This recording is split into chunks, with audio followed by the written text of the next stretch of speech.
ആദ്യത്തെ എൻ്റെ ചോദ്യം ഷാബുവിനോട് തന്നെയാണ്. രാജീവ് ചന്ദ്രശേഖറെ നമുക്കൊക്കെ അറിയാം. രാജ്യസഭ MP ആയിരുന്ന അദ്ദേഹം, കേന്ദ്രമന്ത്രിയായിരുന്ന അദ്ദേഹം, തിരുവനന്തപുരത്ത് ലോക്സഭാ തെരഞ്ഞെടുപ്പിൽ മത്സരിച്ച് പരാജയപ്പെട്ട അദ്ദേഹം നമുക്ക് സുപരിചിതനാണ്. പക്ഷേ അദ്ദേഹത്തിൻ്റെ രാഷ്ട്രീയ കക്ഷി പുനരവതരിപ്പിച്ചിരിക്കുന്നു കേരളത്തിൽ. സംസ്ഥാന പ്രസിഡന്റ് എന്ന നിലയ്ക്ക് അദ്ദേഹത്തിന് സ്വയം തന്നെയും പുനരവതരിപ്പിക്കാനുള്ളൊരു ദിവസമായിരുന്നു ഇന്ന്. അത് അദ്ദേഹത്തിൻ്റെ രീതിയിൽ ചെയ്തിരിക്കുന്നു. അദ്ദേഹത്തിൻ്റെ ഒരു ട്വീറ്റ് നമ്മുടെ മുന്നിലുണ്ട്, അദ്ദേഹത്തിൻ്റെ പ്രസംഗം നമ്മുടെ മുന്നിലുണ്ട്. അദ്ദേഹത്തിൻ്റെ ഈ ആദ്യ ദിനം, സംസ്ഥാന പ്രസിഡന്റ് എന്ന നിലയ്ക്കുള്ള ആദ്യ ദിനം വിശകലനം ചെയ്യാൻ പോവുകയാണ് നമ്മൾ. അദ്ദേഹം സ്വയം എങ്ങനെയാണ് ഇന്ന് അവതരിപ്പിച്ചത്? ഷാബു, അദ്ദേഹം വളരെ കൃത്യമായി ആദ്യം തന്നെ അദ്ദേഹം പറഞ്ഞിട്ടുണ്ട്. അദ്ദേഹത്തിന്റെ ആദ്യത്തെ പോസ്റ്റ് നമ്മൾ കണ്ടതാണ്. അതായത് അധ്വാനിച്ച് സമ്പന്നരാവുക, വിദ്യ കൊണ്ട് പ്രബുദ്ധരാവുക.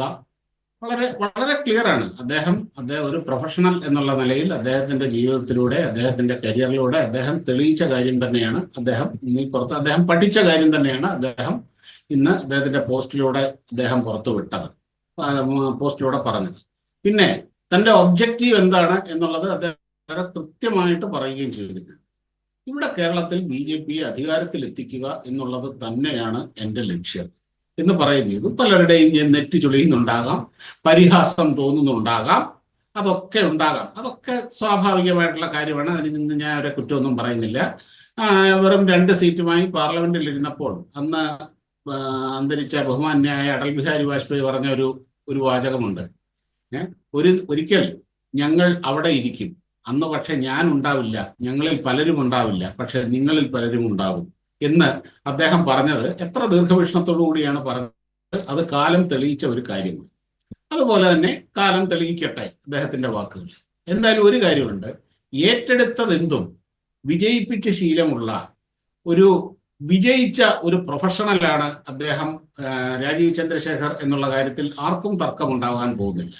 പക്ഷെ അദ്ദേഹത്തിന്റെ ആ കഴിവ്, അദ്ദേഹത്തിന്റെ ആ ട്രാക്ക് റെക്കോർഡ് കേരളത്തിലെ രാഷ്ട്രീയത്തിൽ വിലപ്പോകുമോ? ഈ ഒരു കോർപ്പറേറ്റ് മുതലാളിയുടെ കോർപ്പറേറ്റ് കുതന്ത്രങ്ങളിൽ പ്രബുദ്ധരായ കേരള ജനത മയങ്ങി വീഴുമോ? അതൊന്നും ഇവിടെ വിലപ്പോവില്ല. ഇതൊക്കെയാണല്ലോ പൊതുവെ, അതായത് ഇപ്പം കേരളീയുടെ ഇവിടുത്തെ പ്രതിപക്ഷ കക്ഷികളുടെയൊക്കെയുള്ള ഒരു ജനറൽ ആയിട്ടുള്ള ഒരു ലൈൻ. അത് എന്തായാലും ഇനിയും വരും കാലം തെളിയിക്കട്ടെ. ഇനി മറ്റൊരു കാര്യം ഞാൻ പറയാം. എങ്ങനെയാണ് ഈ രാജീവ് ചന്ദ്രശേഖറിന്റെ ഈ വരവ് കേരള രാഷ്ട്രീയത്തിൽ ഒരു ഗെയിം ചേഞ്ചർ ആകാൻ പോകുന്നത് എന്നുകൂടി ഞാൻ പറയാം. നോക്കൂ, നമ്മുടെ സാധാരണക്കാര്, ഒരു രാഷ്ട്രീയവും ഇല്ലാത്ത, അല്ലെങ്കിൽ എന്തെങ്കിലും ഉള്ളതെങ്കിൽ ഒരു സാധാരണക്കാരുണ്ടല്ലോ, മിഡിൽ ക്ലാസ്, ആ ലെവലുള്ള, അതുപോലെ യുവജനങ്ങൾ, ഇവരുടെയൊക്കെ രാഷ്ട്രീയത്തോടുള്ള ഒരു കാഴ്ചപ്പാട് എന്താണ്? ഞാൻ കൃത്യമായ അനുഭവവും ആ പ്രവർത്തകരുടെ കാര്യമല്ല പറയുന്നു. ഈ രാഷ്ട്രീയക്കാരെല്ലാം കള്ളന്മാരാണ്, അഴിമതിക്കാരാണ്. അതായത് സാധാരണ ജനങ്ങളെ ഞെക്കി പിഴിഞ്ഞ് ചൂഷണം ചെയ്ത് നമ്മുടെ തോളിൽ ചവിട്ടി നിന്നുകൊണ്ട് വളർന്ന് ആ രീതിയിൽ കൊണ്ടുപോകുന്നവരാണ്. അവർക്കൊന്നും വേറൊരു പണി അറിയില്ല, അവർക്ക് വേറൊരു പണി ചെയ്യാൻ പറ്റില്ല, നമ്മളെ ചൂഷണം ചെയ്യും. ഇതാണ് രാഷ്ട്രീയക്കാരെ പറ്റിയുള്ള കേരളത്തിലെ ഒരു പൊതുവികാരമാണ്.